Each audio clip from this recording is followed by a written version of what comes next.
This is the sixth video that I've made, and in this video I'm going to talk about a theory that I came up with in university in the second year. The question that was asked was to show understanding of George Herbert Mead's theory of I and me in psychoanalysis.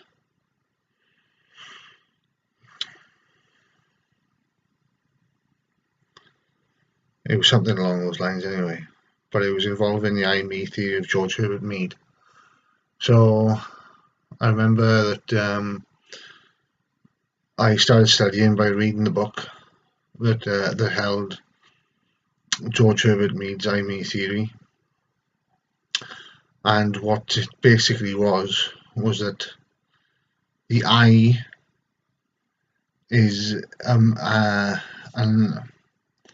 an analogy of the self, the whole, the important self. That is that it is your knowledge, memory,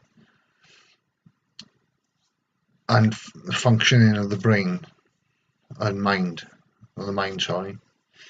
And the me is the body interacting. There's a part of you that the me is the part of you that interacts through your eyes, your ears, your mouth, your nose, your senses, touching, experience. The me is experience, and the I is knowledge. And the I and the me work together as a whole. The me goes out to experience, comes back to the I, and passes the knowledge to the I through the experience. So the I grows more knowledgeable as you go on learning more things. Excuse me. I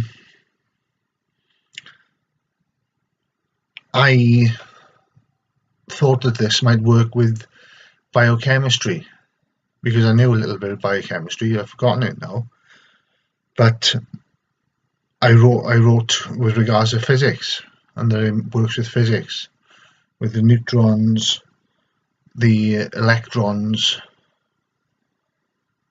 and protons, and negative and positive energies. I can't remember which way around it was now, but that in the way that the neutrons, protons, and electrons work and are described as working, as a known to work by scientists, the I-me theory could be applied to physics and biochemistry on a molecular and atom level, on a molecular and atomic level. I described it using neutrons, protons, and electrons, and I came up with an organismic I. I remember that was in the essay, but I don't remember what I wrote about it. This theory became massive in my mind. I could really see the potential for it working to help people maybe come up with cures for Alzheimer's and other mental health diseases. And I couldn't stop thinking about it for months until I came home. I was still thinking about it when I came home, but then when I was hospitalized and I started taking the medication, I stopped thinking about it then. I was more concerned with what was happening to me. Why was I being locked up in hospitals? I didn't see myself as mentally ill. Now this might sound like it contradicts the lie theory that I already mentioned in one of the videos, that sociological and psychological quantitative research might be flawed because everybody has the ability to lie. So that especially sociology, maybe not so much psychology, but I don't know. But sociology is not a science, it's a humanities. sociology belongs to the humanities and quantitative research because of quantitative research. Qualitative research is another thing altogether, and sociology, but I won't go into that now.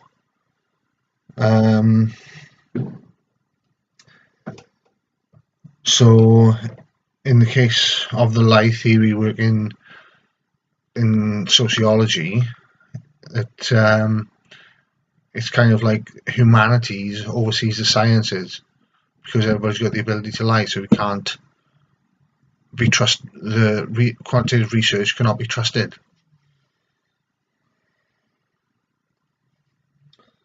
The I is the mind and the me is the body. Yeah. So I've already explained. So let me pause it a second and I'll come back.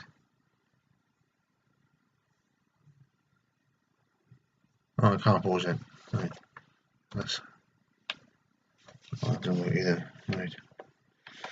I can't remember which way it was, but I think the electrons were the main one and the protons were the one that works with the electrons. And in there, if it's electrons as the main atom and the protons are connected to the electrons, so the electron is the I and the protons are the me. I can't remember what neutrons are now. I might have got it mixed up. I can't remember. It was years ago that I wrote it. It was 18 years ago. But that protons were me, electrons were I, and so a psychoanalytical theory by George Herbert Mead could be applied to physics and biochemistry, because the molecules, I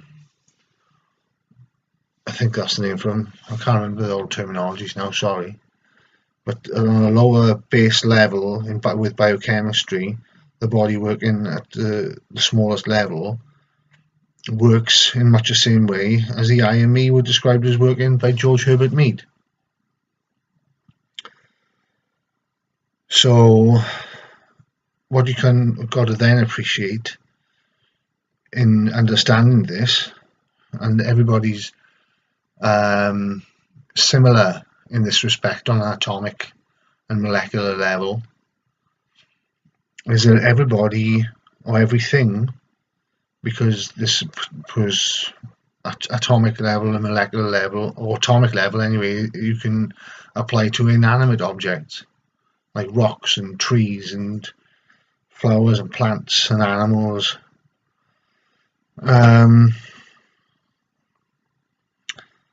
So everything can interact if it wants to, and from here we can understand that with the I and me on a person in psychoanalysis, that this is where rejection and acceptance happens. This is where it comes from. The me can reject attachment. So some people say they have a theory that everything is connected. Well, it's not quite that it's everything connected. It's that everything can, if it wants to, interact with everything. We can go to some tropical place and interact there, a jungle or something. We can go to a desert, we can interact there. We can go to a ice place, a frozen place, and interact there. Space, we can go to space and interact there. We know this already. So not only is this where rejection and acceptance comes from, but things like and dislike come from there. A person's disposition to the known and the unknown come from I and me. Fear and bravery come from I and me. Gain and loss come from I and me. Triumph and defeat come from I and me. And when I was watching A Beautiful Mind the first time, I watched A Beautiful Mind about Professor John Nash, there was a scene where he's looking at the pigeons, and this was only, I watched this film only 2 or 3 years after, or 4 years maybe, I don't know, it wasn't that long after having my breakdown. And the IME theory that I came up with was still prevalent in my mind. And there's a scene in the film A Beautiful Mind where Professor John Nash, played by Russell Crowe, is spending time looking at the pigeons. And I knew immediately what he was looking at. He was looking at the interaction between the pigeons, and he was trying to work, and this is what it says later in the film as well, this is what he was trying to work out, was the interaction between things, just to learn about loss and gain.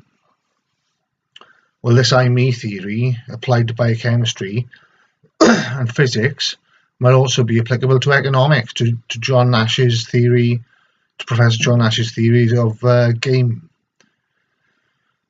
theory.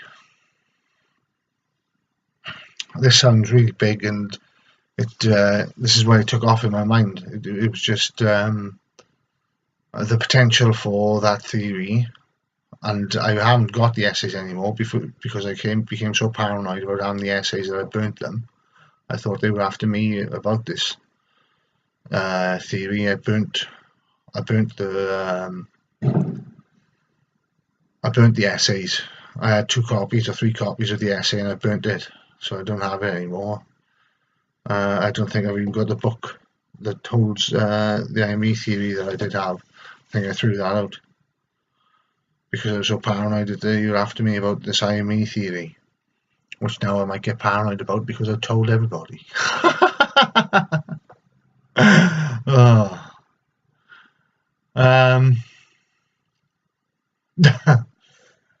But yeah, the potential for the IME theory in other fields of work is massive. I don't think this has been realised before. I think I was the first person to realise it, and I am the first person to realise it. And now, hopefully, many others can understand it as well, because I still stick by the theory, although I can't remember it anymore, and can't remember much of it anymore. I can't remember how I worked it out. But in my mind, I'm still sticking with the theory because I can see the potential for it in biochemistry, in physics, and possibly in economics with game theory.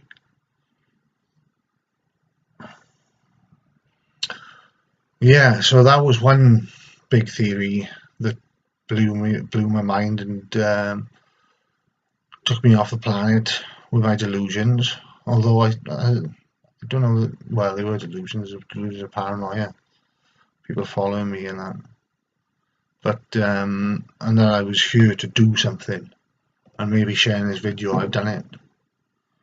Oh, hopefully somebody could pick up on the idea and maybe do something with it, because I can't anymore. I'm losing my memory. My short-term memory is gone, and my long-term memory is getting worse all the time.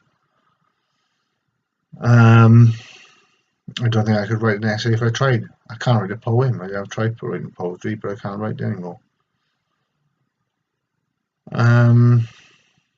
I'm not given freedom to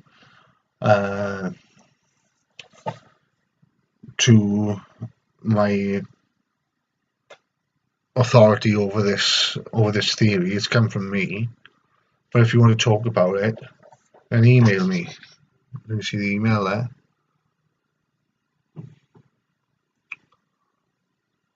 And if you are enjoying these videos, then let me know. Let me know by email. Like, my email is Echo Mike Bravo Echo Romeo 12071976 at Golf Mike Alpha India Lima.com, gmail.com. So there we go. That's something that was a massive illusion with me, that caused a massive delusion of paranoia with me, and it is an important part of my illness. I still stand by the theory. I'd like to do something with it, but as I said, I can't anymore. I don't know, maybe if I was given the chance I could, but I don't know. I'm deteriorating all the time. So have a think about that theory. read up, use a dictionary to find out what electrons and neutrons and protons and which way they work, around they work. And I can't remember the biochemistry. Lymphs and nodes or something. I don't remember. But in the blood, the biochemistry in the blood and in the other biochemicals of the body. Yeah, this,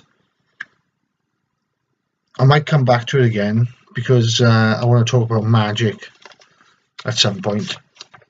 And the I-Me theory works with the theory of natural magic as well. It works with the ideas in shamanism. I can see his potential is really big. So I hope that you understood what I was trying to explain.